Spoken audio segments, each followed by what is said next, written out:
Google has announced a lot of shopping updates, and the most notable of them is its new Universal Cart. Welcome to GadInsider, your place for the latest tech news. Universal Cart is a tool which aggregates all of your purchases under one roof and lets you shop from more places. Plus, you'll be able to add products to this cart from every corner of Google's mansion, including search, YouTube, and Gmail. Once you've added a product to the cart, the system's agentic AI will get to work looking for the cheapest price and letting you know where said desirable objects are in stock. Best thing about Universal Cart is that it's been designed to predict problems you might not have thought about. Google explained that if someone buying components for a custom PC might be pulling parts from a wide variety of retailers.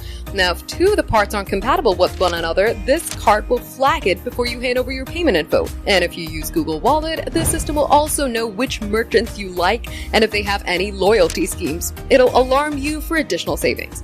And when all this is checked, the system will make the transaction between Google Shopping and the retailer real smooth. Universal Cart is rolling out across the Google users this summer. You'll find it first in Shopping, Search, and Gemini, with YouTube and Gmail arriving later in the year. Other features in the Google I/O include the Google Universe's Commerce Protocol, which uses AI to smooth the gaps between online payment platforms and retailers. That's going to be coming to Canada and Australia in the coming months, with the UK following afterward. Plus, UCP will be plugging into YouTube in the US soon, as part of Google's evolution into an online shopping channel. For more updates, subscribe to GadInsider, like and share the video, and don't forget to press the bell icon so you never miss any update.